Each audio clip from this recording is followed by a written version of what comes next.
સમાચારમાં આગળ વાત ગન લાયસન્સની માંગ બાદ પાટીદાર યુવકોનું એક સંમેલન મળ્યું હતું। માંગ બાદ મોરબીમાં આ સંમેલન યોજાયું હતું, જેમાં પાટીદાર યુવકો ઉપસ્થિત રહ્યા। પાટીદાર યુવા સેવા સંઘનું સંમેલન મળ્યું અને મોટી સંખ્યામાં પાટીદારો ઉપસ્થિત રહ્યા હતા। સંમેલનમાં પાટીદાર યુવા સેવા સંઘની રચના કરવામાં આવી છે અને પાટીદાર સંઘે કાયદો અને વ્યવસ્થા પર પણ સવાલો ઉભા કર્યા છે। આપને જણાવી દઈએ કે અગાઉ મોટી સંખ્યામાં પાટીદાર યુવકો એકઠા થયા હતા અને ગન લાયસન્સની માંગ કરવામાં આવી હતી। સંઘની અસામાજિક તત્વો વિરુદ્ધ કડક કાર્યવાહી કરવાની પણ માંગ છે। સાથે કાયદો વ્યવસ્થાને લઈને પણ ઠરાવ પસાર કરવામાં આવ્યો છે।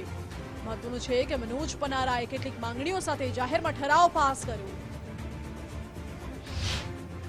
કે પાટીદારોને દૂધની ગાય સમજીને ગમે તે હાલતા ચાલતા દોતો જાય છે। આ દોવાની પ્રવૃત્તિઓ જે લોકો કરી રહ્યા છે એને મારી આ તકે આ સંગઠનના માધ્યમથી ચેતવણી છે કે હવે આ બકરી નથી, આ ગાય નથી, આ સિંહણનું સ્વરૂપ લીધું છે।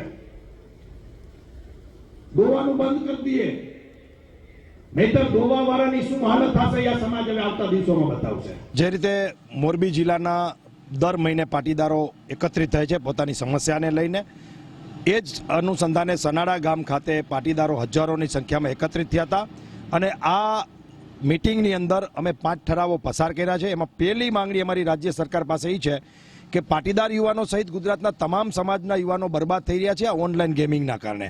તો દેશના ઘણા બધા રાજ્યોમાં ઓનલાઈન ગેમિંગ અને ઓનલાઈન સટ્ટો બેન છે, તો ગુજરાતમાં પણ આ ઝડપથી કાયદો લાવી અને આ ઓનલાઈન ગેમિંગ અને ઓનલાઈન જુગાર બેન કરવો જોઈએ। તો ઓનલાઈન ગેમિંગ, ઓનલાઈન જુગાર બેન કરવામાં આવે તેવી પણ માંગ કરાઈ છે।